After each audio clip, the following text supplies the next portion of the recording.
I think you're good now. Gonna do this intro with a slight bit of prejudice and attitude because Connor told me that he wasn't recording. So, imagine Welcome. the best intro to our podcast you've ever seen. Just gone It was up there. into Welcome the ether. to the fucking podcast. Let's get started. Wel- All right. Welcome to the fucking show. My name's Ryan. That's Robbie. That's Connor. We're gonna talk about some bullshit today. Connor, what are we starting with today? I mean, What bullshit are we starting with today? that's a great way to kick it off, especially getting into this coming up weekend. I cannot believe I'm saying this. The regular season for the most of college football is over. We're about to get into conference championships and obviously the CFP, the college football playoff. Super exciting stuff coming up. So, gentlemen, let's start. Our bread and butter. We'll definitely start with college football, but we're going to talk about one of the biggest headlines from this past weekend. Obviously, throughout this season, we've been talking, there's been so much head coach movement, probably the most we've ever seen. It's like a transfer portal of coaches this season.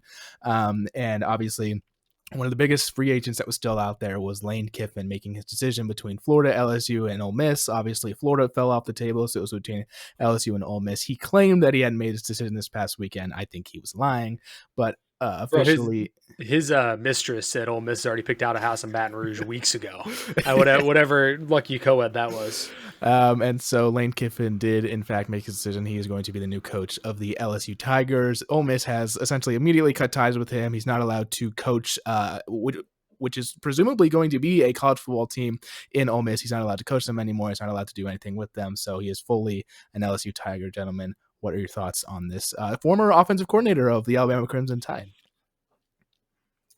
Have you boys seen the Family Guy skit where Peter is like buying a timeshare and the guy's like, for sitting through the timeshare presentation, he gets the choice between a boat and the mystery box. And, Peter's like, I've always wanted a mystery box. And Lois is like, but Peter, you've always talked about a boat. It's like, but the mystery box could be anything. It could even be a boat. And I feel like that's Lane Kiffin going to LSU, right? It's like, man, they could even be a playoff team. It's like you just built a playoff team, yeah. Right? Like it. Yeah.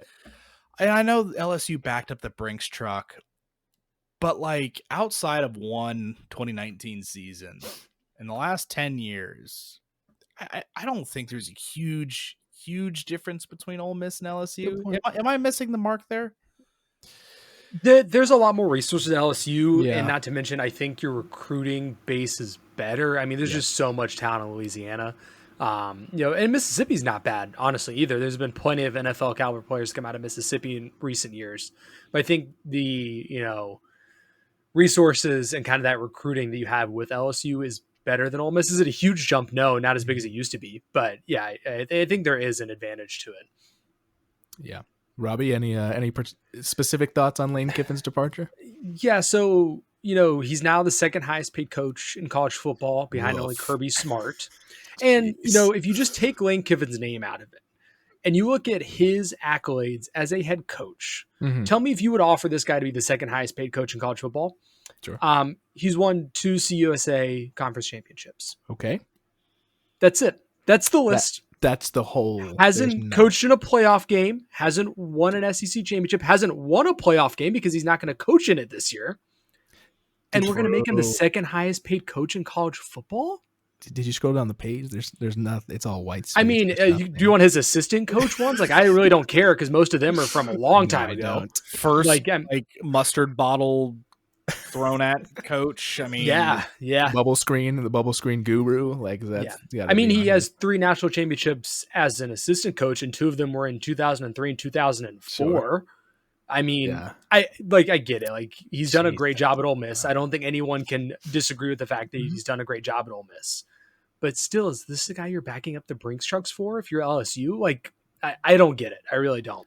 And also, he has the kicker that Kirby has that if he wins a national championship, he immediately becomes the highest paid coach in college football. So he just has to win one. But yeah, I don't know, man. I don't get it. It almost feels like LSU is trying to slap a Band-Aid over a pothole. almost, where it's like there are more significant issues in my eyes in terms of like the talent level and everything else, top to bottom. And obviously a head coach can innovate and, completely turn a program around and stuff like that. But I don't know, man. Like we kind of talked about earlier, I think LSU is still, it's a bigger program than Ole Miss and everything like that. I don't know if Lane Kiffin has proven himself enough to be in that position. He's a better culture fit than Brian Kelly is, probably, because he's actually coaching the SEC and things. I mean, it's not saying a lot, but it is. I mean, but if we want to look at Brian Kelly's accolades, he won 2 Division II national championships as a head coach, won a 2 Big East, and won an SEC West division title. Mm-hmm. I mean, I don't know that it's that much of an upgrade. I really don't, which is crazy. Yeah. We're not exactly the biggest Brian Kelly guys on this podcast. Yeah. But if you're looking at strictly what they've done, I don't think you can convince me that Lane Kiffin is a much better coach than Brian Kelly.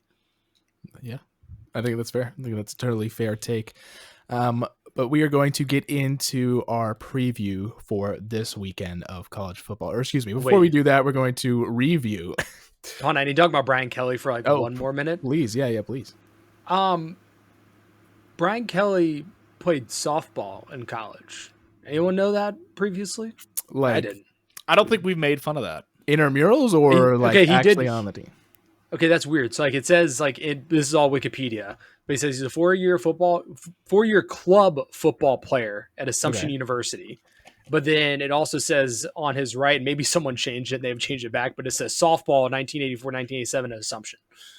I like to imagine that he was a varsity softball player and just played football on the side. Just for fun. Yeah. Is there anything else about Brian Kelly you wanted to specifically mention? No, it's enough Brian Kelly talk for the rest of eternity. Yeah. If I never talk about Brian Kelly again, it'll be too soon. That's all I've got to say about it. But yeah, we're going to get into our review of the last regular season week of college football. We are going to there's some fun games to talk about here, gentlemen, and let's talk about one of the biggest ones of this past weekend, one of the ranked matchups, maybe the one that everybody was kind of talking about going into this past weekend. Texas A&M, number 3 ranked Texas A&M visiting number 16 ranked Texas. Texas, as every single one of us predicted, walked away with except for one. I picked A&M. Oh, Ryan got last week. There were 2 times he's the last one to go, and he decided to pick against the group, and he missed both of them. Yeah, still, one was reverse psychology. Glad it worked out. Yes, true. Shout out me. I really thought this is the year A&M was going to get the monkey off the back. Like we joked the entire year, we're waiting for the 4 straight losses, for the inevitable 8-4. And it's like, man, they're 11-0. Do they actually have it? And I've been a Texas hater all year, ever since that opening week loss to Ohio State. I've been a Texas hater. So I really thought they were gonna do it, and they just Oklahoma Stated it. I mean, all right, man. Like, what the hell? They just lose to the older brother, and it's tough.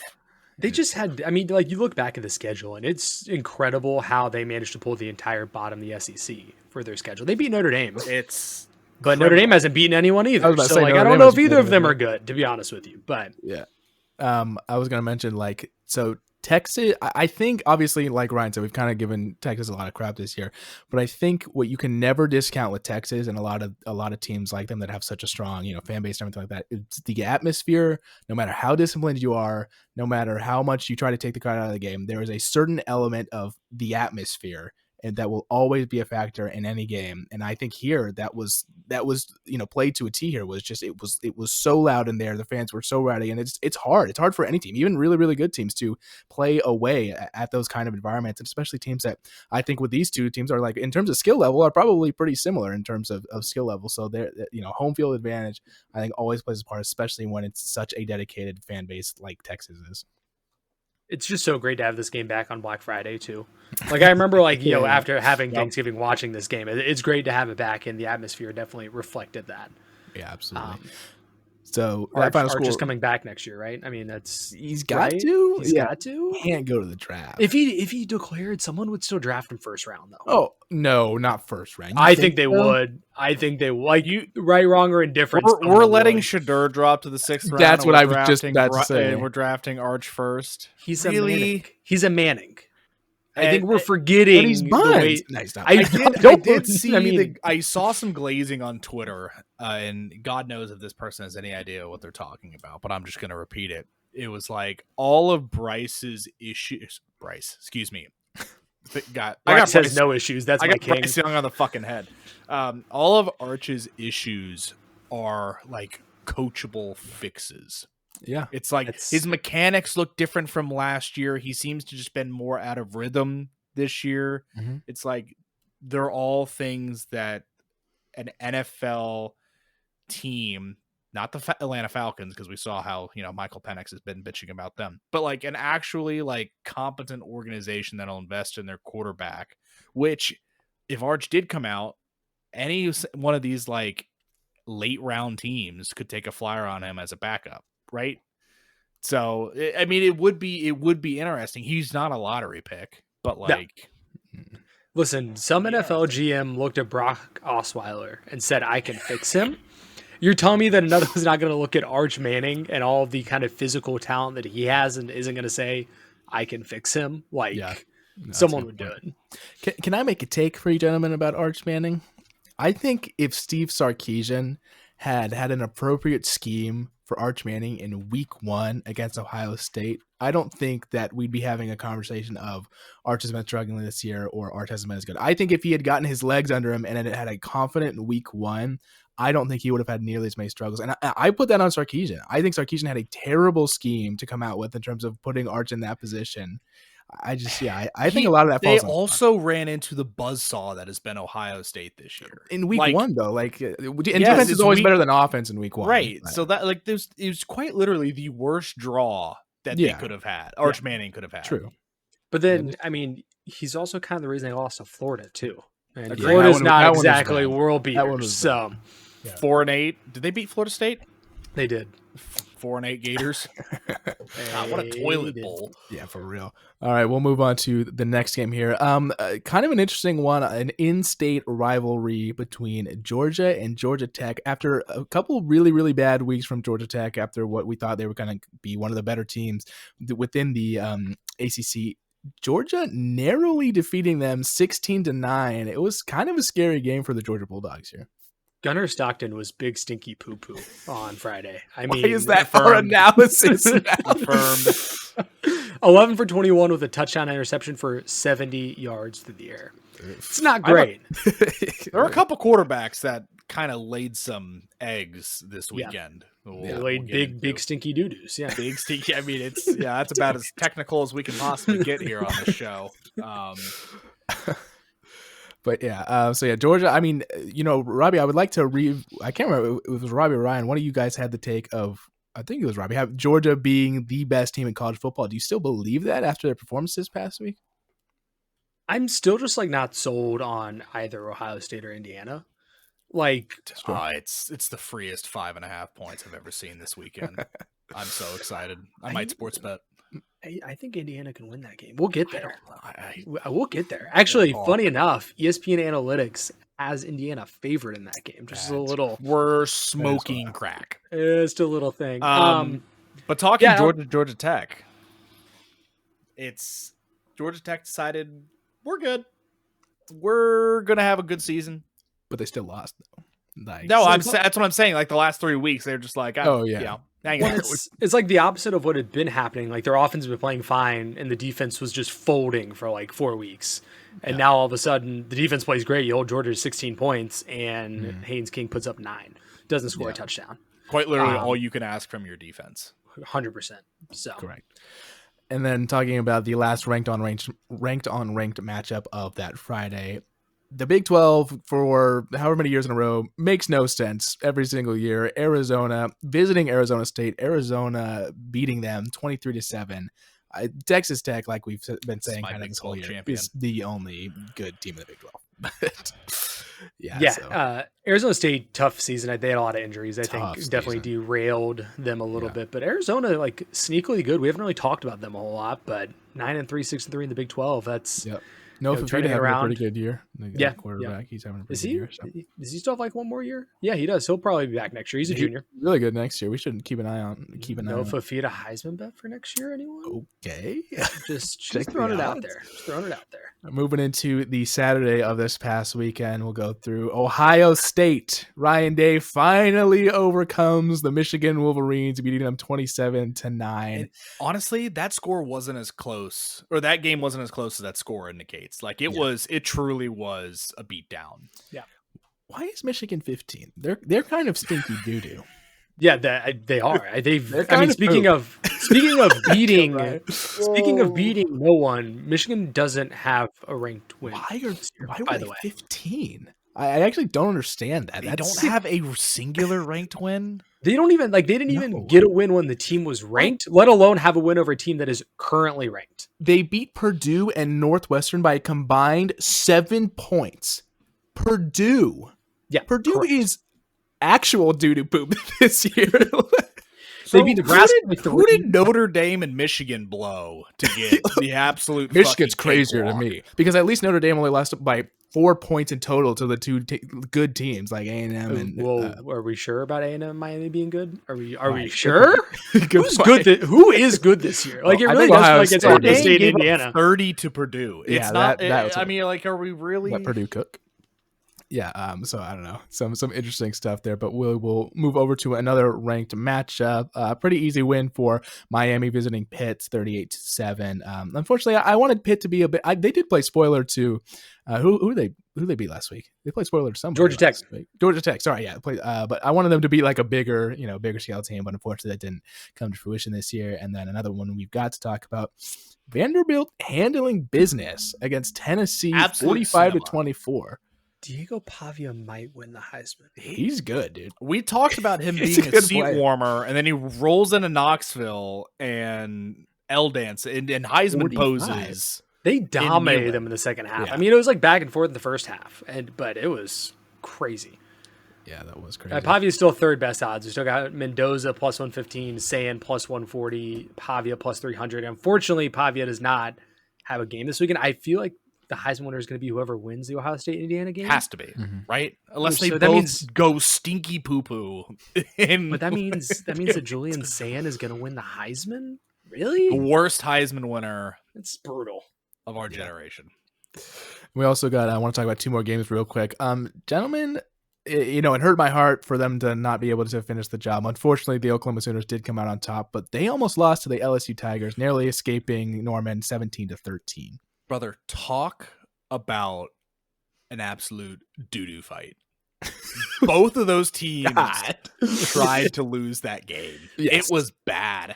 Mateer Buns, can't believe he was a Heisman favorite 2 months ago. Everyone thought he was the best quarterback before he got hurt. Like he threw for 318 yards, but he threw 3 picks. Yeah, he threw 3 picks and they only put up 17 points. It's kind of like... Also, there's not a single sack in this game, despite the fact that there's a combined 30 points. Really? That's crazy. As well. And then the last one I want to talk about, an upset, obviously not an upset that means a whole lot, but one that I didn't really see cover that much, which, I understand, but California defeating SMU 38-35. Didn't mean that much. Connor, this blessed us with the Duke Blue Devils being in the ACC championship game. Just said that. I meant in terms of the CFP college football playoff, but yes. No, it means everything. It means everything. We could see 2 G5 has a chance. Connor, do you remember when I brought this up 5 weeks ago that we need to stop talking about the fact that Duke can win the ACC because it's not going to happen? We didn't mention it again. And sure enough, here we are, 7-5 Duke totally in the ACC championship game. It's crazy. I didn't even realize that was that was the last kind of nail. It was great. It's like the Alabama game ended, they pulled it out, and then I went over that game and saw Cal hit the game-winning field goal. It was a great 30 minutes of football. But if Duke wins, they fuck their conference. That would be awesome. It's fantastic. Should we just all three pick them just because because we want them to win? I kind of do, yeah. And then the last thing I want to talk about here, in case anyone else cares, Oklahoma State has officially gone 2 years without a Big 12 conference win. Whew. Embarrassing. It's not great. Actually embarrassing. We're just bottom 3 team in the Power 4. We are just bottom 1 team. We are just crossing our fingers that Eric Morris brings over Mestamaker from UNT. That's our only hope. You've done all you can in the offseason so far. A+ so far. Let's rebuild. Get back in the lab. Stuff. Yep, absolutely. So we are moving on, and gentlemen, we're getting to some of the most fun part of the year. We're going to talk about conference championship weekend even though, unfortunately, like the committee is like, oh, it doesn't mean as much, but we're gonna pretend like it does, because still, damn it, it's still real to us, and we're gonna talk about the. Can we talk about the CFP rankings? I think when you talk about the CFP, I think when you set the scene, CFP, college football, we can absolutely do that. I think that is important. So based on the current rankings, and this is what ESPN has posted as of 2 hours ago. Sure. So the bracket looks like this. I see. As of current rankings, that will go top to bottom. In the 12 versus 5 slot, this isn't like the actual like CFP ranking. This is the bracket. And 12v5, you have Oregon at 5. And you have conference champion number 5. To be determined. Yeah. Crazy. Can't believe we're even talking about this. At the 9v8 slot is a rematch. That would regular season game. And brother, I cannot stress this enough. Crash out. I would crash out. Alabama at 9, Oklahoma at 8. Dude, what if y'all? I better see Saban. I better see Saban get a headset on. I don't care. If we lose, I'm setting the Boomer Schooner on fire. I'm driving to Norman and I'm setting it on fire. You don't understand what 3 losses in 2 years would do to my psyche against Oklahoma. Especially seeing how bad this Oklahoma team is playing, and like we know that we dominated that football game and still lost. Like that'd be brutal. Anyways, before I crash out, before I go like actually theoretically, next we have at the 11 seed conference champion number 4. Because no one knows what's going to happen. Could be UVA, could be Tulane, could be UNT. I just against number 6, Ole Miss. Ole Miss has risen to number 6 in the rankings. That would be, I guess, the second. No, not the second at large. It'd be the third at large. Correct. Technically. Yep. Okay, and then you have another regular season rematch that would be fun number too. 10 Notre Dame, number 7 Texas A&M. So here's the interesting thing too. Let's say Tulane happens to be mystery conference champion number 4. 3 of the first 4 matchups in the college football playoff would be rematches of regular season football games, which is crazy. No, that's good though. That's like there's all the storylines going into it and everything like that. No, that's awesome. So the winner of conference champion number 5 in Oregon would play Texas Tech.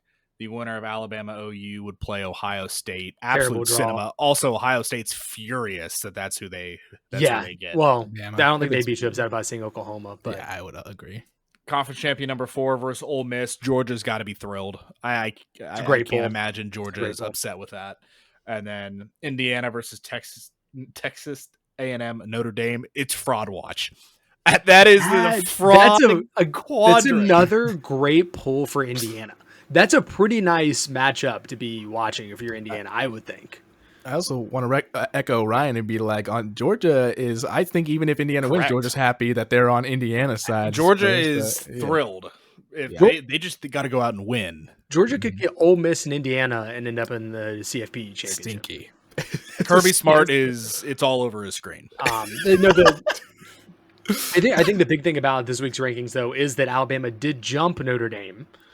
Yeah. They swapped places, 9 and 10, and I don't disagree with that ranking, but why now? Other than to insulate Alabama from losing the SEC championship and not making the playoff. Like that's the only reason. But didn't they say that the conference championship games don't matter? It's like, but they did drop SMU last year. They stayed in the playoff, but they did drop them. But it's like different than last year, though. They have said it's sure. But that means but Alabama, if Alabama loses a close one to Georgia, right, they'll probably drop them back to 10. If you have them at 10 and you're like, oh, I have to drop them, you drop them to 11, they're no longer in the playoff. Yeah, that is really interesting. And then it's really interesting. That goes against the whole thing of conference championship games don't count for postseason. Exactly. Here's another interesting thing to think about too. So following up Notre Dame at 10, you have BYU at 11 and Miami at 12. Miami does have a head-to-head over Notre Dame. Let's say BYU loses the Big 12 championship game, and all of a sudden you have Miami and Notre Dame right next to each other with the same record. Neither of them play, but does Notre Dame get jumped by Miami? Because then all of a sudden they're next to each other, and you there's a head-to-head and they have the same record. they've shown it, right? Like back-to-back weeks that they're ranking Notre Dame above Miami, even after this Georgia Tech win. Right. So like, yeah, the writing's on the wall there. I think so. There's no way they can swap them. You say that, you never know.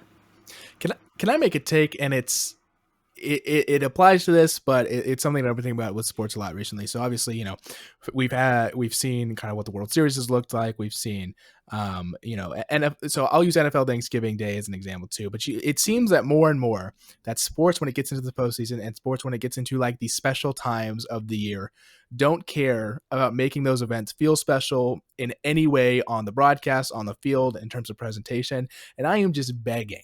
I am begging for the college football playoff to like make it feel like a big deal, make it feel special, like do something to the broadcast where the scoreboard's different, put something in the corner, put something on the field. And I know it's like you have the home games early, so that might not happen at first, but I'm like, dude, the only indication of the World Series was like a small banner behind home plate. The only indication on the NFL on Thanksgiving was like a very small rectangle banner on the field. Why are we not making these events feel special anymore? I don't understand. Because we're chumps and we're going to watch it anyways. Correct. Why put money in it's not even hard. It's already people that are like working on the production side of things. It's not like they're hard to do. But you don't have to put in the work. We're still going to eat it up because we're stupid and simple-brained. I actually hate the minimalist, simplistic. It's so annoying. Like, make it feel like something. I don't know. No, us crayon eaters are just gonna consume it regardless. Frustrates the shit football. out of me. Yeah, literally. I mean, it's really not hard. Connor, when I turn on a Tuesday night Maction game, I'm not worried about the presentation. I'm just there to watch football. That's fine when it's regular season, but like when it's a special event and you are actively trying to grab people in that maybe are casuals or don't watch like we do, you know, week by week, why would you not make it a bigger deal to appeal to that the mass fan base as opposed to just the hardcores? It just, I don't know. It just drives me nuts. I hate it. But we are going to talk about obviously conference championship weekend and get. We didn't even talk about our game. We did. We just. The Iron Bowl was just ignored. I mean, that's kind of. I'm kind of okay with that. I am too. My you guys want to talk about it? My heart. But the thing is, that was the least stressful Iron Bowl we've had in Jordan Hare in the last since 5 we years. Lost. Yeah, since the last time we lost there. That is crazy. That's wild. Yeah, to say that was not stressful, you have to think about Gravedigger and like. And the Brighton overtime 2021 game. Bryce driving 99 yards to win the game or to send it to overtime. Then we went in quadruple overtime. Was the year before that, and it got overshadowed by Gravedigger. But that one also heart palpitations. We were watching at the tailgate because that's when I was there for. That was the last OU OSU game, and we're like walking into the stadium, and I'm just like, holy shit, this game's going to overtime, and like the game wasn't even over until like the end of the first quarter. Yeah, I'm just like glued to my phone. So, what was the chance that y'all thought you were going to lose in that fourth quarter when they scored to tie it up? When they tied it, I thought we were going to lose. How big of a truck did they have to get for Kalen DeBoer's balls to get out of Jordan Hare after going for it on fourth down? That was crazy, but like nuts. I did they asked about it after the game. I did understand his logic of like, listen, our defense was playing great. We felt like even if we pin them, like we don't get it, and we pin them deep, we're gonna get the ball back anyways. There's still like 6 minutes left. Like Auburn was not really sustaining drive. 3 minutes left. I thought it was a little bit more than that. No, it was 3 minutes. Okay.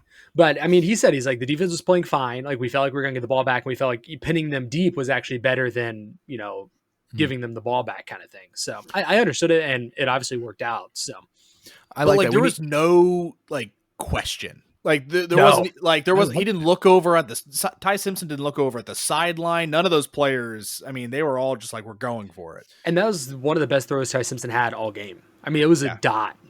Yeah, yep. I like that. I feel like we need more coach decisions like that, where you acknowledge the hot, as opposed to just, you know, always adhering to the statistics or always adhering to kind of what's the best practice. Like if you have a certain player or a certain side of the ball that is playing up to a certain level, like you know, momentum is an intangible thing, but it is definitely a thing. in sports. Like for me, I fully believe in that, and I feel like if someone is hot and like riding that hot hand to an extent, I think that's definitely, there's definitely something. You want to see some more Dan Campbellism? Oh, 100%. Yeah. Dan just Campbellism.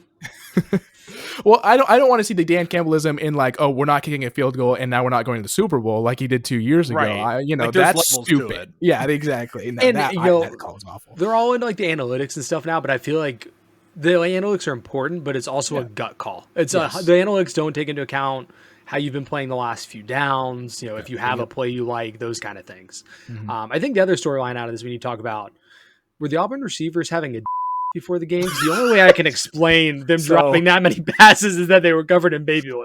Like, what the fuck? So did we do any research into seeing if one of the Auburn ball boys was like an Alabama post grad that had somehow like snuck onto the field and was just like lubing up the balls?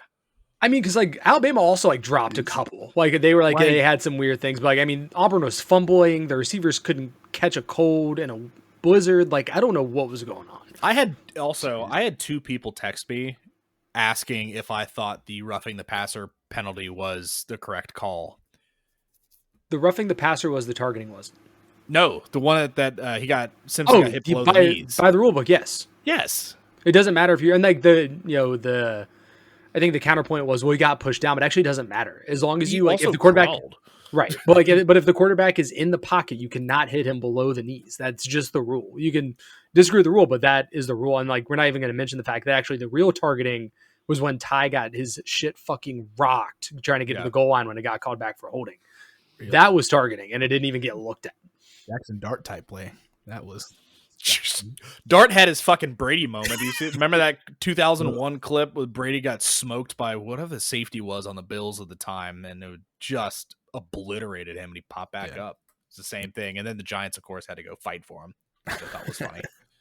I mean, that's just, it's just what those guys do in that situation.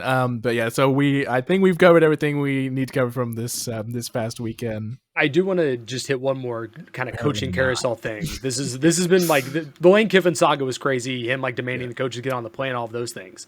But we got to talk about BYU's coach Kamani Sitake and Penn State because shit got crazy. So if you weren't up to date, I think yesterday a report came out that he was very seriously considering leaving BYU to go to Penn State, which is crazy for a couple reasons. One, he's a West Coast guy and all those things. Two, he's also Mormon and coaching at BYU. Like that's the job that you would want. But he was entertaining in all of these things. And then the CEO of Crumble Cookie, who's also Mormon and from Utah, like puts out a tweet about like BYU fans get in here and like show love for Coach Sitake. The best 2 responses, I'm going to fly you out and give you 50-yard line tickets to go to the Big 12 championship game. Jeez. And like all of this is going on. And then all of a sudden today a report comes out that he's actually going to stay. And so I can only assume that good Crumble Cookie money is the reason that BYU still has their head football coach. Brinks truck was called in for overtime. Apparently. Yeah, it was crazy. But and now what the fuck is Penn State doing? Penn State had the biggest lead to find a head coach of any of them. What is Penn State doing? And they don't have one. Mike Gundy? Mike Gundy hasn't been hired. No one wants that terrorist. The name I've seen thrown around is Manny Diaz from Duke, but also what about Brian Kelly? Well, BK, man, he keeps failing up. Oh my God, it's incredible. Yeah, I wish I could suck as bad at my job and then get the severance package. There is no better job in America than a fired college football coach. Doesn't exist. Yep, true. Highest paid state employee, and you get fired and you get to go on to the next one. Yep. So talking about this upcoming weekend, conference championship weekend, we're finally going to get into it. Robbie, would you like to I do want to mention, because obviously, Ryan does this a lot, but even I saw it and was kind of taken aback by it. I could attend the North Texas at Tulane game for $29. It's a fucking in steal. New Orleans. Oh, it's in New Orleans? New Orleans. One of those two teams is going to the college football playoff. Like what are we doing? That's what I'm saying. So real quick, this headline just popped up. Gotta touch on it. The number 1 pocket passer prospect for the 2026 class has flipped his commitment from Georgia to Vanderbilt. You're so fucking back, baby. He's a senior in Nashville, right? So he gets to stay home. But like, what a win! I got chills. What a win for the Doors. So do you want the Georgia Cope that I saw online about this? Because he like announced it, or like someone leaked it this morning, and he's like, I've made a decision, and now they like have officially put it out. But the Georgia fans were coping. He's like, well, Gunner will be back next year, and we have 2 other 4-stars already waiting. Like he just wants to play. I was like, cope and seethe. You lost a recruit to Vanderbilt. Like we already have Gunner. Okay, Boomer. Yeah, right. Cool. Jeez. All right, Robbie, you wanna get us into this upcoming weekend? Yeah. So let's talk about the standings real quick because we did have a shift last week. So Ryan went 3-2 and left the door a little bit open for Connor and I to claw our way back into this thing. So Ryan has 47 points. Connor picked up 4 wins, picked up a point. He's at 41, still in it. And I wanted to pick Vanderbilt. I needed to make more ground. Still in it. But I went 5-0 last week and have now caught Ryan. So going into conference championship week, Ryan and I are tied at 47 points. So all comes down to this. What are we putting on this? Who gets, like, if you're first place? What do you get? Okay, that's not an option. I don't think we can do that. We'll have to come up with something. We'll have to decide how we like tie the playoff. Okay. This too. Did we take into account our dogs? Yeah, that's including our dog points. Because I was like, I did not. Should have gone back to the well. OSU with 3 state covers. I just fucking whiffed. I was like, maybe I should go LSU. I thought about it and then I didn't do it. But and the other thing we need to talk about actually quickly is how we're going to handle our guest pick'em series because James and Jude technically tied. They both went 4-1, and neither of them hit their Superdog.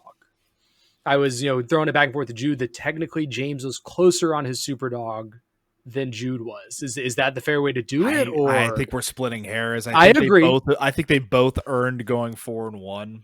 Winning record. First 5-person pod. We might get 5 men on the pod. We might have to do that just for the college football segment because if we have 5 of us on, it's going to be like a 2.5 hour podcast. So we'll have James and Jude on to pick their bracket when we get to college football playoff time. But for this week, we got 5 games, all with playoff implications.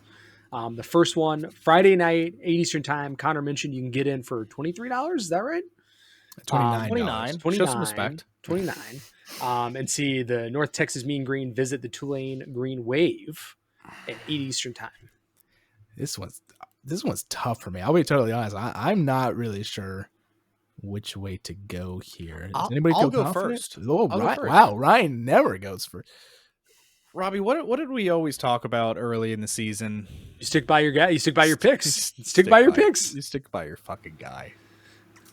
And honestly, this is a great logo and mascot matchup. I think the Mean Green is fun. I think obviously the wave is sick. The green color scheme. Lots to love. It should be a good game.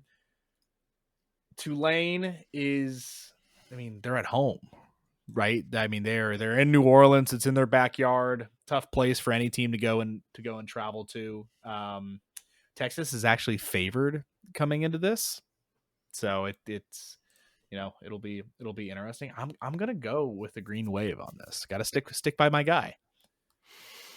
2 lame duck coaches in this game as well. Obviously, UNT's coach going to Oklahoma State.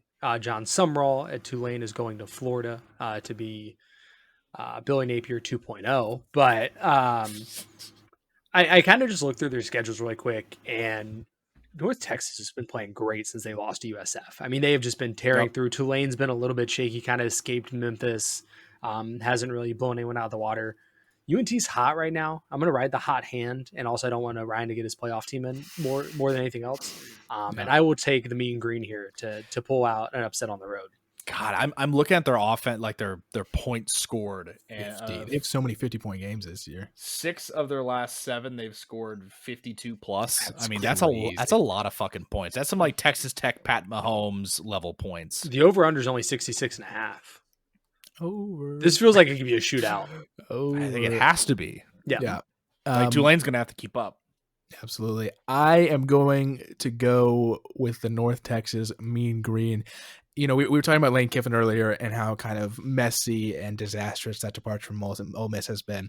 On every single account, on every single report, Eric Morris and North Texas, this has been one of the most amicable parting of ways between a coach and a program of this level. I think that he obviously has inspired the kids that he coaches to a certain level to kind of strive to this level of football and everything like that. And I think that this will be a kind of a parting gift from them to him, from him to them, in terms of like, I'm going to coach my ass off. You guys are going to play your ass off. We're going to cap off this season with a huge win because you guys deserve it. Before I leave you guys, I think there's going to be a lot of motivation for both the players and coaching staff of that game to finish off what has been a spectacular season for North Texas. So I'm going with the Mean Green.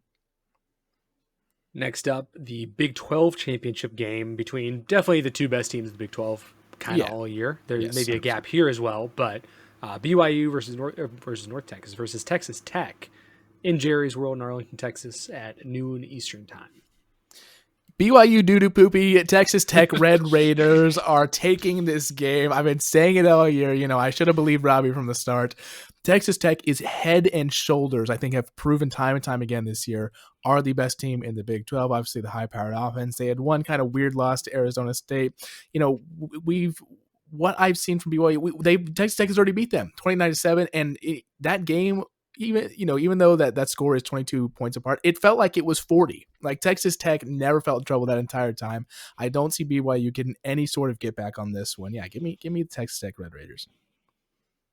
I agree with everything Connor just said, and you'll hear BYU fans talk about that they have 3 ranked wins of teams currently ranked, which is great. So they have Utah, which is not a bad win, and then Arizona, who just got ranked. So let's not act like it's some world-beating win. Texas Tech has dominated the entire Big 12 schedule. They're definitely the most talented team. I think that defense plays really well. BYU will get a little bump because the head coach stuck around. Could happen, but I like the Red Raiders. There's a lot of money in this game all of a sudden. We saw Texas Tech back up the bank, and then apparently BYU and Crumble Cookie just came for the hooked it up, the absolute hammer. So lots of cash flow in this game for the Big 12. Texas Tech is the better team. I don't even know what the line is. It's Texas Tech 12.5. That's a lot of points. That's a lot of points. That's a lot of points for a conference championship game.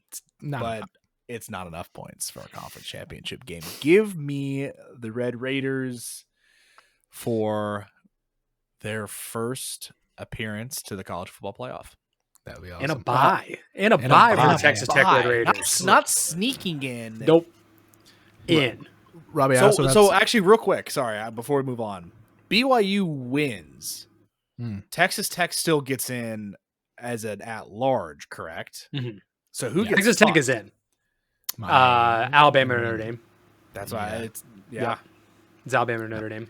Also, Robbie, I want to you spoke about the point BYU fans brought up the ranked wins. One of those being Utah. BYU beat Utah by 3. Tech beat them by 24. So and keep in mind that game was not as close as the score looked. Yeah, exactly. That's what I'm saying. Like, Tech is so much I say that. They kind of blew them out in the fourth quarter, but still, crazy. I stand by it. Yeah. Next up, the one that Ryan and I be watching closely. Sorry if you're sick of it. It's happening again. Alabama versus Georgia in the SEC championship game in Atlanta at 4 Eastern time. Dude, where's the Thanos fucking inevitable snap, bro? Yeah. Yeah. Sorry, you guys want a new blood in the SEC championship game? Not about it. We're back again. Not happening. There's no way it's 11-1, right? It can't be. And to be fair, Alabama has not beaten Georgia twice in a regular season. Nope. Or just twice in a season. It hasn't happened.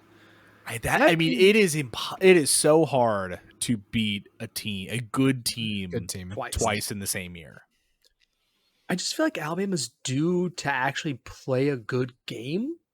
Like, I feel like we haven't played a complete game in so long. Like, it's been there. Like, you'll see the flashes. You'll see the things.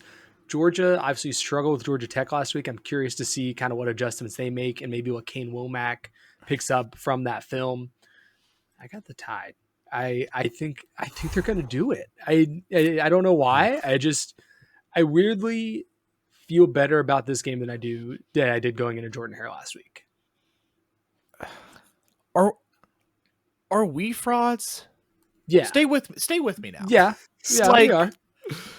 Like we beat Georgia by 3. We beat Mizzou by 3. We should have lost to South Carolina. Mm-hmm. Like we lost to OU. Played stinky poo-poo against LSU. Well, we're just going to gloss over the Vanderbilt win because that was low-key a good win. And 30-14, dub. Kind of dominated that one. Dub. But like that's that's the last one I can point to and be like, yeah, the Georgia Vandy back-to-back games was when we were playing peak. Well, keep in mind that we kind of choked in the second half against Georgia too and didn't score in the second half. As is tradition, yes. Yeah. It's the same thing that Alabama's been for the last since 2020, I guess, whereas they can beat anyone, but it also feels like they can lose to anyone at any given point in time. They play down to their competition. And it's not just a DeBoer thing. We're doing that with Saban too his last couple of years. So, Ryan, your pick? Does he do it again? 2 weeks in a row? Does he do it again? Reverse psychology again? I think you have to because it worked out last time. And Robbie's just trying to pass me for points. Yeah, exactly. But I think he's right. Who let me cook? Unfortunately, I think I will pick the Dogs. And it is because Robbie said we've never beaten Georgia twice in a season. It is so difficult to beat a good team like that twice in a year. There's a lot to play for. I know we talked about it's a lot. If you get to the SEC championship game, losing that game shouldn't impact your ability to get to the college football playoff. Greg Sankey's going to blow up that game. If Alabama loses the SEC championship game, Greg Sankey is blowing up the SEC championship game. We won't have them anymore. Yeah, it's that simple. So, lot to play for. I'm going to pick the Dogs just because history just favors the other team snagging one. Bama's 10-1 in their last 11. I'll be rooting for Alabama, but reverse psychology, kind of got to throw it out there.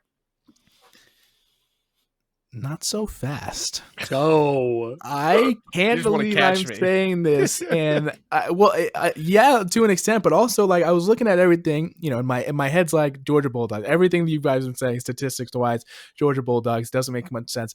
I have a weird, we were talking about it earlier with coaches and their gut feelings. I have a weird gut feeling that Alabama is somehow going to pull this one out. I think they're not necessarily that they're desperate, but I think they acknowledge that there is a chance of if they lose, maybe there's a conversation where they get bumped out and everything like that. And I don't think that this team is going to be okay with that. I think Georgia loses, they're totally fine. They'll still be in. I think Alabama has significantly more to play for here. And I think because they have significantly more to play for here, I think that's going to give them a little bit of a chip on their shoulder and give Except that Georgia's so tired of hearing about losing to Alabama though. That's the thing they have to play for. That's definitely the one. But what's Kirby Smart's kryptonite? Alabama. So for whatever reason. Exactly. So yeah, I'm going to go with the Crimson Tide. The next matchup, we alluded to it.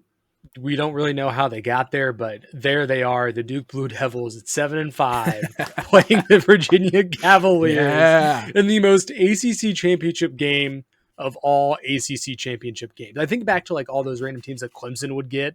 You'd get an 8-4 Virginia Tech showing up to play Clemson just to be the sacrifice. It feels like that a little bit. So I do want to mention real quick that Duke does not have the worst losses in the world. They lost to Illinois, and obviously Illinois hasn't panned out as much as everyone thought they would. But they lost to Georgia Tech. They lost to Virginia. The only really bad loss they have is to UConn. Is the only bad loss they have, but is a really bad loss. Well, you say that they're 9-3. They're not. Yeah, you say that. You say that. So Duke hasn't had terrible loss this year, and they haven't been losing by a ton of points except for the Illinois. They haven't. It's not necessarily close, but Duke is probably a better team than their 7-5 record reflects. So I just wanted to throw that in there real quick. That being said, Virginia. Give me the Virginia Cavaliers. I think that, obviously this conference has been kind of really weird this year, but I think that Virginia is just a better team than Duke is. Obviously, they've already played once this season. They beat them by 17 the last time that they matched up. Unfortunately, I just don't think that Duke has the talent to be able to keep up with Virginia. Ryan made a good point earlier, and I wouldn't call Duke a good team, but it's hard to beat a team twice in a season. Yeah. And so far in these last two matchups, these teams both played in the regular season, and I picked the team that won the regular season. That stops here. I'm going to pick the Duke Blue Devils in Charlotte to throw the college football playoff into absolute chaos. That would be so awesome. Give me the Blue Devils. It's kind of what we talked about last week, that someone who's supposed to win has to lose. There's no way that all three of these games end up with the team that won the regular season winning. It's just not going to happen. It's too hard to do. It doesn't happen very often. So one of these teams has to lose. And Virginia is a big question mark to me. So I think it'll be the Dukies. Duke has the chance to do the funniest thing. They do. But because they're 7-5 and they've really just shown flashes of being stinky, because they have the chance to do it, they're not going to do it. And that's the beauty of the ACC. You know, you have all this chaos and everything, but they're not up for the challenge. They'll fall flat. They've had a good couple of weeks, right? Beating North Carolina, beating Wake. I mean, if you're a Duke fan, you're stroking it. Like that's about all you can ask for. What? I think I gotta go with the Cavs. Got to go with the better team here. I've already made some bonehead picks, so we're try to maybe go with a little bit more chalk. And last up, the first 1 versus 2 matchup of the year, if I'm not mistaken, because Ohio State and Texas was 1 versus 3. Yeah, you're right. We have Ohio State and Indiana in the last 2 undefeateds in college football, facing off in Indianapolis, basically a home game for the Indiana Hoosiers at 8 Eastern time. Most expensive ticket of the weekend. Yeah, almost $400. Ryan, I think you go first, then I'll go second. We'll leave Robbie for last. So the last time that there was a number 1 versus number 2 in a conference championship game was when Florida and Alabama played in 2008 and 2009. Alabama won both times. Just want to throw that out there. Not that it necessarily had any impact on just what I was picking. It's Ohio State. They are the better team. I don't think 5.5 points is enough. I don't think Indiana's played, a great schedule. Neither is Ohio State. But yeah, I just think Ohio State's more talented. I think that defense is better. I just think it's their year. It kind of looks like destiny. Kind of feels like the LSU 2019 year. I'm going to go with the Buckeyes. So as much as, I agree with Ryan to an extent of, neither of the teams have really played anybody. I think by far the best win out of the two teams is Indiana facing Oregon 30-20. Ohio State has legitimately not played anybody. No one. They have not played anybody, but I do think they have a certain amount of talent that Indiana is going to struggle with. I think that Indiana is maybe a more complete team than Ohio State is in terms of like a complete football team. But I do think that Ohio State is just going to have there's going to be a talent disparity here and there that I think is going to play into a factor. Now, it being in Lucas Oil is very interesting. There's going to be so many Ohio State fans. I would not, 100%. But I would because of that, I would not blame anybody for picking Indiana. I do get that. Like I said, they easily have the most impressive win out of the two schedules. But yeah, I don't know. It just feels like Ohio State is just going to be, like they always are and just win. So. Not so fast. Yeah. I'm going to do it. It's strength on strength, right? So we have Ohio State has the 4th best rushing defense in the country. Indiana is the 9th best rushing offense in the country, obviously behind, Alpha. The Service Academy's up there. A couple other teams like Missouri is up there as well. Indiana's going to have to run the ball to be in this football game. Mendoza can only do so much. They have to run the ball. That's been their identity all year. I don't know. I think to Connor's point earlier, we're maybe not giving Indiana enough credit for that Oregon win on the road. Oregon's only loss. I mean, that's a big time win. Like, I think this Indiana team is very good. I think they're a lot better than they were last year, top to bottom. I don't know. I just think they're going to do it. I haven't believed in Ohio State all year. So I'll take the Hoosiers. I feel like you haven't believed in Indiana either. You haven't believed in any team this year. Yeah, I like talk about quarterback hater, and I don't believe in anyone. So, do you like football? No. Exactly. And with that, the interesting thing here is Ryan and I are on opposite sides in every single game this weekend. That's fun. So we are guaranteed to have a definitive winner at the end of the regular season. That's what it's all about. See what happens. I don't know ball. I guess. Sorry, Alex. No, I take that back. We both picked Texas Tech. So we could still tie. Could happen, but we'll see. We'll see. Interesting. So you guys didn't want to talk about Miami, Ohio at Western Michigan on that same day. You guys didn't want to talk about that game. $22. We have to give a shout out to Kennesaw State at Jacksonville State. Kennesaw State won 2 games last year, went 9-3, and are in this USA Championship this year. So shout out. Tickets are more expensive to that game than Texas Tulane. That's what I was just about to say. Criminal. That's actually smaller criminal. stadium, probably. I feel like that has to be it. And Troy at James Madison is more than double the price of the North Texas Tulane game. Just putting that out there. That's interesting. So yeah, we're going to move into the NFL here. You know, if you aren't as much of a football fan, sorry, I know this is a very football dominant episode, but lots of stuff going on. Yeah, lots of stuff going on. This is the first time we've actually made it through like an entire football season. We somehow usually miss all football season. And then come back around in like the spring. So good for us.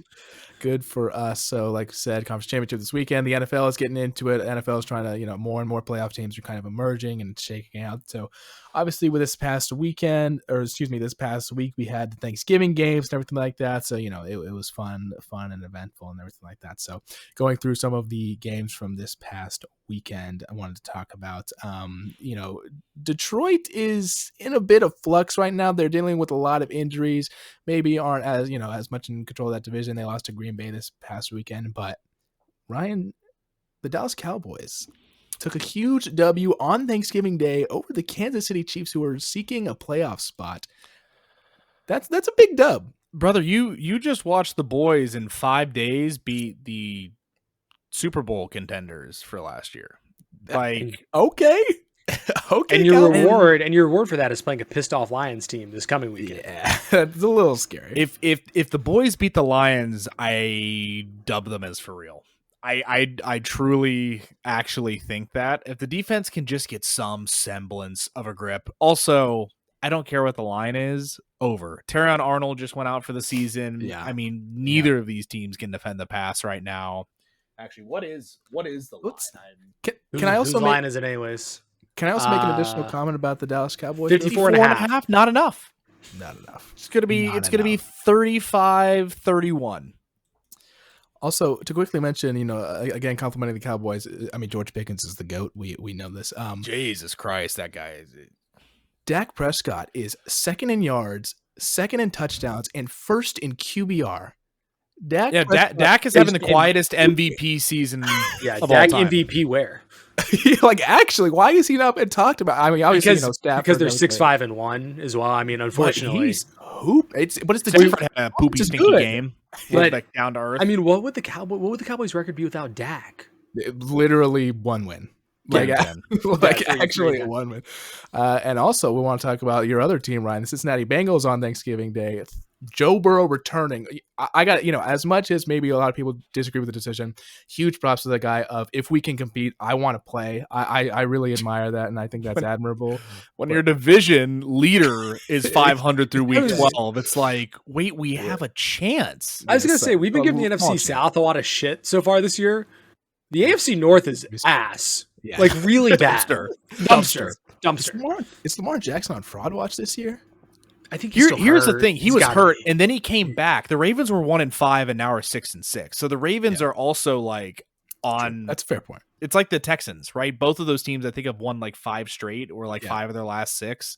So it's teams that like we were like, holy shit, they've been bad, or like they like underperformed, or all of a sudden like returning to form that everyone kind of thought they would. The Ravens' early season schedule was just brutal too. They lost the Bills, Lions, Chiefs, Texans, Rams. All of them, and they were hurt. Had losses. But props to Joe Burrow and the Cincinnati Bengals taking the dub 32-14. Gentlemen, I regret to inform you, we might have to dub the Chicago Bears as for real after beating the Philadelphia Eagles 24-15. Are the Bears for real or the Eagles fraud? We say this like I've been on the Eagles fraud train for a while now. Dude, I'm feeling a little vindicated at the moment. I'm not gonna lie to you. I mean, 9-3. You've kind of like the last team that I can really remember that was like had a great regular season record and then was just frauds was like the Titans when they got the number 1 seed in the AFC. Yeah. Like any other team that's like 9-3 right now has to be at least somewhat for real. I just don't know where this has come from. They also let the Bears run for 281 yards. Kyle Monangai had 130 by himself. So and Swift had 120. Kyle and Swift are a nasty little two-headed. Not great to own in fantasy because you don't really know who to put in, but they're both fantastic. So. I just want to say we did move past the Bengals in the AFC North real quick. So the Bengals have the Bills this week, and then they host the Ravens. Then their last 3 games are Dolphins, Cardinals, Browns. If they can get through the next 2 weeks, they can win one of 2. If they can beat the Ravens, they can even lose to the Bills. Go 4-1, which is crazy. Which puts them at 8-9. Is that good enough for the division? Do you want to hear the Ravens schedule to end the season? I haven't even looked. Steelers, Bengals, Patriots, Packers, Steelers. Oh no! Hold up. Hold on now. So Ravens, Steelers, they need to split. They need to lose to the Packers. Interesting. That might be the division that has a winner that's under 500. It might be the AFC North. I don't know what the Steelers schedule looks like, but there's no way the Bengals do it, right? Hold on now. No way. Hold on now. I mean, the Steelers' schedule isn't a cakewalk either. So, like, talk about they got the Ravens, Dolphins, who are playing better, at the Lions, at the Browns versus the Ravens. It's anyone's division. The Bengals are just 2 games back. If they were like 5-7, I'd be like, oh, I would have some confidence. But 2 games back is tough. Technically, the Browns are still alive too. So, and to move into the Sunday football games, Robbie Bergstone, we've got to talk about it. Beating arguably the best team in football, the Carolina Panthers walk out 31-28 over the Los Angeles Rams. And not like a fluky win. They were in this football game and competed with the Rams the whole time. I actually can't watch Young. I can't watch the Panthers anymore the rest of the season because the last 2 games I've watched were the Niners Monday night game. That was a stinker.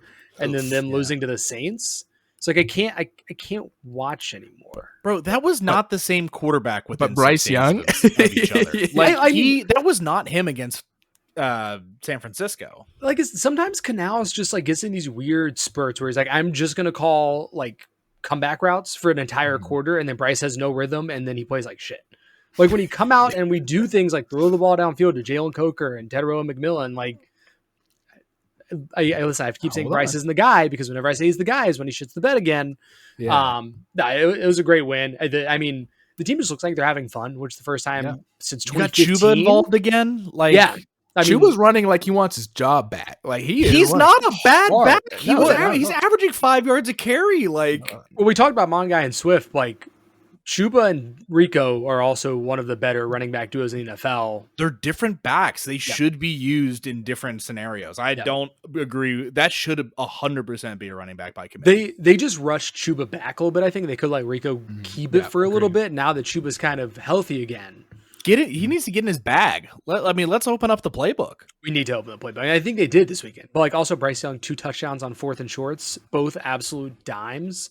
So Bryce Young in his career has 13 wins.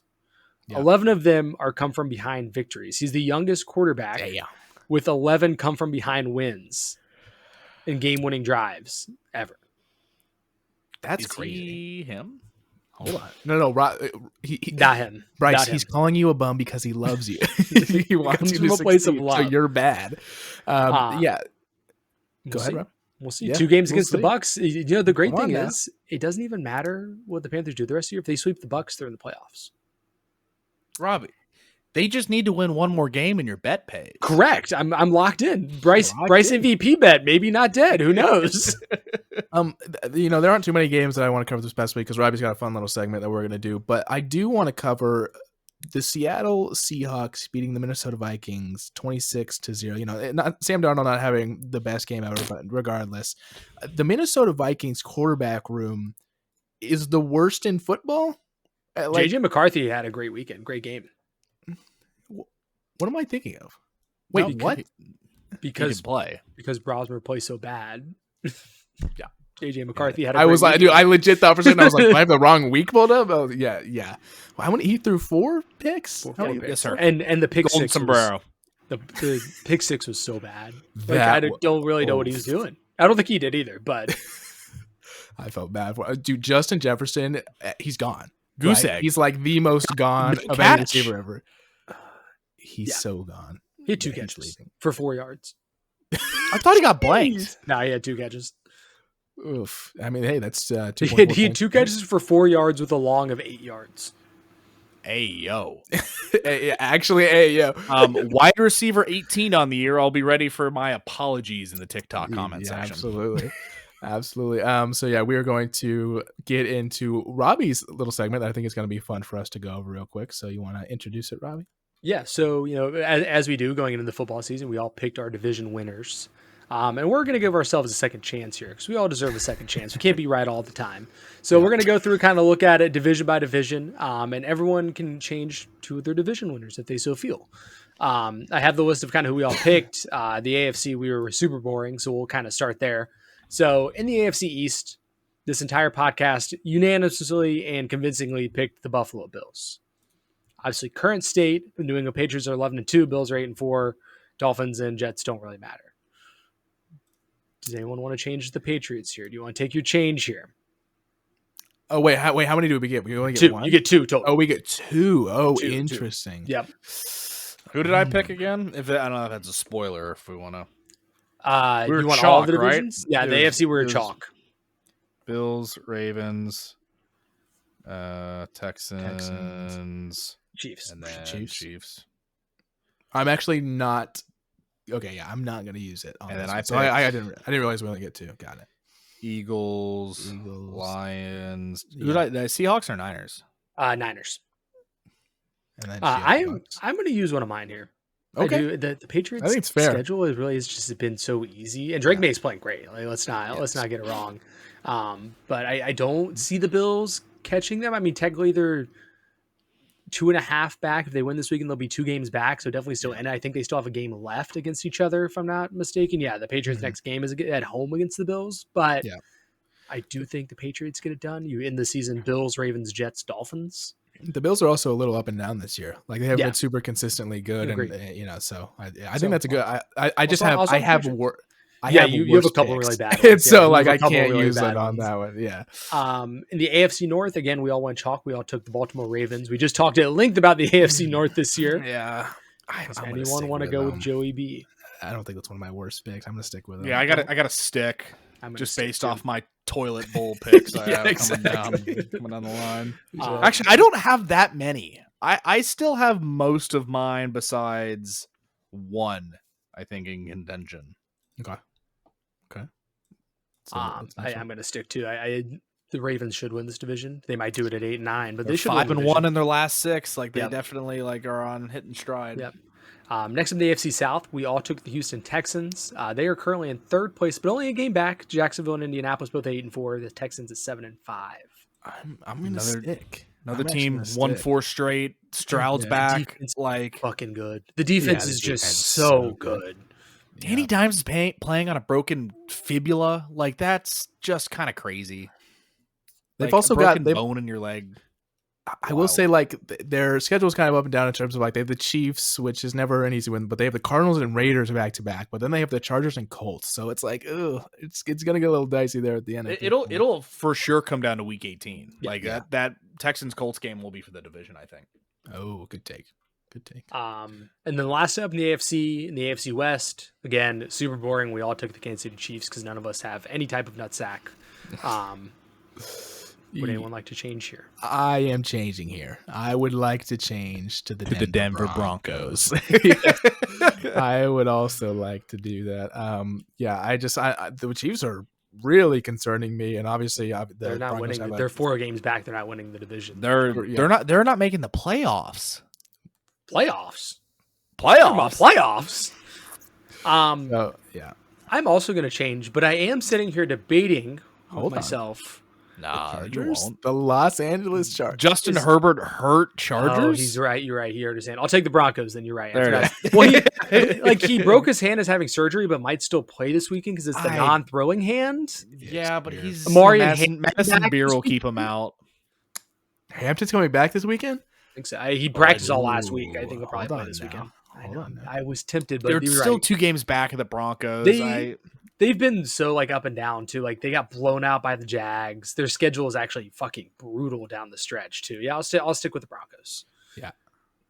Now we get to where it was a little bit more interesting for the boys. I've already used both of mine, so I can't change any of my NFC chip picks. Yeah. So we're within the NFC East. Both these guys took the Philadelphia Eagles. I took the Dallas Cowboys. I'm sticking with them. Can't come off the division leader right now. I've got one division that I have to change. So listen, this was probably my hottest take. Well, Panthers probably too. The boys are still in it. I don't need to change that. They're there. They're there, and I'm all aboard the Eagles or frauds train. So they're the only ones that have a win streak right now. They won 3 in a row. All the other NFC East teams have a losing streak right now. Yep. Next up, the NFC North. We all unanimously took the Detroit Lions. Yeah, I'm. Luckily for all of us, it's the Chicago Bears at the top. That's the one saving grace here. But the Lions are so injured. I gotta switch. I'm switching. Oh, you're doing on this one? I'm going to the Packers. That's the what Bears. I listened to the podcast and you really wanted to take the Packers in the preseason too, and you talked yourself off of it. That was where you wanted to go initially. Going with my heart initially. There you go. Oh, which one do I'm not going to do this one, but I don't know who to pick. Has to wait. Connor has the next two for Connor are brutal. He kind of has to wait. Oh man, you really picked the Falcons. I told you not to pick the Falcons. What's up with you and bird teams? Yeah, for real. So you really picked like a team that's already mathematically eliminated. So let's. That's crazy. That's 2 of them, by the way. The last 2 divisions. So NFC South. So if you guys could change, would you? Because you guys used it already. So if you could change, would you? No. In the NFC South, no. Yeah. No, absolutely not. Which one do I take? I'm trying to make. You can 2. Have you? No, you have already taken 2. I already used. I used the. Which one did I use? I used it on the AFC. I mean, the Falcons are still mathematically in contention. I think you have to go with the NFC West, brother. So to catch everyone up at home, these were the 2 divisions. We each had different division winners. In the NFC South, Ryan had the Buccaneers, I had the Panthers, and Connor had the Falcons. No, I'm gonna agree with Ryan. I'm gonna stick with the. You have to. I don't think there's a discussion. It sucks to stick with a team that just lost to the Jets this past weekend, but you gotta do it. I know. And then the NFC West, just by far the worst pick of any of them for any of us. Connor picked the Arizona Cardinals. Dude, I Ryan thought picked the 49ers, and I picked the Rams. Connor, you had a 75% chance to pick a team with 9 wins. And you did. Okay, who thought? Did y'all actually think the Seahawks would have 9 wins at this point? Though? No, I did not. No, definitely did not have a chance. But I am going to switch this, and I'm going to switch it to, despite their losses last week, I'm going to switch it to the Los Angeles Rams. I do think that they've probably been the best team in football this year, arguably so. So I'm going to switch it to the Los Angeles. You got to give the Seahawks a shout out too. They have the best point differential in the NFL. No, they're good team. Crazy, very good team. Crazy. So yeah, I'm going to switch to the Rams. That was fun. That was I hate that. The Atlanta Falcons. It's still they are still mathematically alive. Yes, that is correct. Still could happen. So mathematically, who do they play? They've only lost Seahawks, Bucks, Cardinals, Rams, Saints. That's not ideal for the Falcons. They've only lost 6 of their last 7. Connor. Sure. Sorry. They're due. Sorry. They're due. Yeah. But anyways, that's our reprieve. Did you say 6 of their last 7? 6. Okay, nope. It's infiltrated the podcast. Damn it, it's everywhere.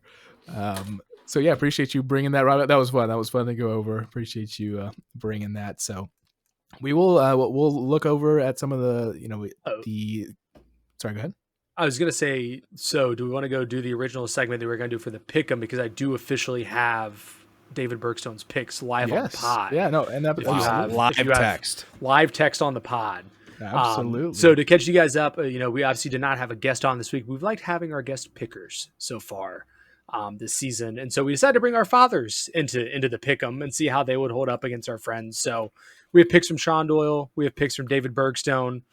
Connor, do you want to read Sean's pick for the AAC championship game? For the AAC championship game, Sean Doyle has selected the North Texas Mean Green. Homer pick. It's a great pick. In his backyard. It's a great pick. David Bergson has also selected the Mean Green over the Tulane Green Wave. So Ryan all alone in picking Tulane at home, which is kind of crazy. Kind of scary. Yeah, at home, but they're my preseason pick. Yeah, I'm not giving up on them now. Listen, Skip Bayless has made an entire career on never changing his takes. So I think we can stick with our guts from the beginning of the year. All right, Big 12 championship game. Connor. Big 12 championship game. My dad has selected the Texas Tech Red Raiders. It's another one they're going to agree on. My father has also selected the Texas Tech Red Raiders over the BYU Cougars. Okay. Next up, I have a feeling I know what they both did, but SEC championship game. Sean Doyle has selected against his son's alma mater. He's going with the Georgia Bulldogs for this coming up week. Dad might know ball. Might know ball. My father disagrees, and he picked Alabama over Georgia with a note of Roll Tide. So he's a real one. He sticks with them. ACC championship game.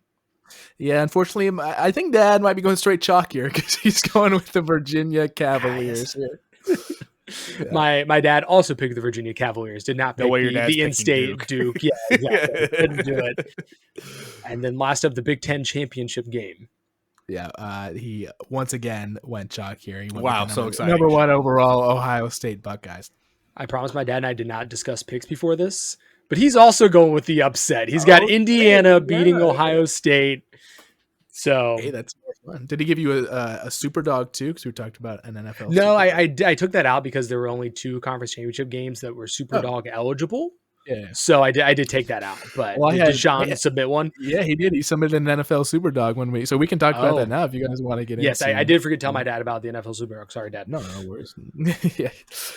So do you want me to do we want to go through ours, or you want me to just give you Sean Doyle? Let's start with Sean's. Let's see where Sean's head's at. Let's do it. So funnily enough, this actually comes from the most expensive game of the weekend, as Ryan puts it. Tickets at $272 in Lambeau Field, Green Bay. The Packers are favored by 6.5 because I know it's 7.5 usually, but you said 6.5 on the thing, so he's taking a 6.5. That's fine. Yeah. He went with the Chicago Bears. It's a great pick. The Chicago Bears are going into Green Bay and are going to either cover or beat them this coming up weekend. So I agree. I do think that was one I was looking at. So that's a great pick. I do think that's a great pick. It's for the division leaders to be a touchdown dog. That's disrespectful. Something, I'll tell you what. Disrespectful. Absolutely. So anybody else have their dog ready that they want to get into? So that was going to be mine as well, but I'll leave that one for Sean. I'm going to go to a game that, the Broncos have played a lot of close ones this year, including their absolute stinker the last time they played the Ravens. I think 10-7 on, what was that, Thursday Night Football? It's not great. Yeah. Minus 7.5 against the Raiders. The Broncos, I mean, they're not really blowing anyone out, right? I mean, every game they play is close. I can see this being a touchdown game. Their last 4 wins have all been by 3 points or less. So I'm gonna take the Raiders plus 7.5. I have a sicko one, and it's one that is a bit. Don't do the Cardinals. Okay, no, I'm not doing the Cardinals. Okay. I'm not doing the Cardinals. Don't worry. I'm not doing the Cardinals. But I am doing the other one, the one that still has a chance at being a division winner. The Atlanta Falcons win games they're not supposed to win, and I think that is going to happen against the Seattle Seahawks. I need the Seahawks to lose anyways. I need the Falcons to win. Atlanta Falcons are going to bring it home at home. Kirk Cousins, Kirk O'Banks, whatever you want to call him, GOAT, and he's going to bring home the bread. I despise all these super dogs. Yeah, it's pretty bad. And there's no way I'm picking the Cardinals. Why not? My number one decision is usually to look to see who the Titans are playing and then ignore that game. The Titans play the Browns this weekend, in case you want to see a NFL game for $8 in Cleveland, Ohio. It's always the Titans. It's always the Titans. You don't want to pick them? Are you sure? Unless you're doubling up, your options are you have 2. I think I'm going to go with the Saints. You got the Bucks that are slightly beat up. 8.5 division game. Anything can happen. I don't think it'll happen. I'm not going to put money on it, but but Chef's they beat been the playing Panthers. okay. They beat the Panthers who beat the Rams. So true, Connor. That's Yeah, a you great got it. point. It's a great point. Good poll. I think you're chilling, man. But yeah, in terms of the Superdogs, that wraps that up. But I mean, the coming up, the matchups that are coming up this weekend, I think some of the more interesting ones that we haven't mentioned already, Dallas and Detroit Thursday night, I think has pretty decent implications in terms of their respective divisions. I think that Miami at New York could be a disgusting game, to be totally honest. Yep. Let's see, Houston, Kansas City will definitely, Philadelphia at the Chargers. I think it's definitely. You didn't even mention the battle for the lead in the AFC South. Colts at Jaguars, both 8-4. Winner takes the solo division lead. Massive implications there. Big game, absolutely huge implications. So that's going to wrap it up for us. Like I said, sorry if you aren't a football fan. Obviously, this whole episode was football oriented, but it's just that time of year right now, and the committee will be making their selections this Sunday for the college football playoff after all conference championships have wrapped up. I these guys might not be here, but I'm thinking I would just by myself might do a live stream and just like be chilling and sitting here if you guys want to just join and everything like that. So I think that might be a fun time. But so anything else from you guys? Robbie, you want to wrap us up? I'm all good. So for myself, Ryan and Connor, thank you for listening. Football season is almost over, so if you're not a football fan, I say that we're just now getting into playoffs, but we don't have as many games to talk about, so maybe we'll get some other things in there. But thanks again for listening. Go like, subscribe, comment, all of those things, and please gamble responsibly.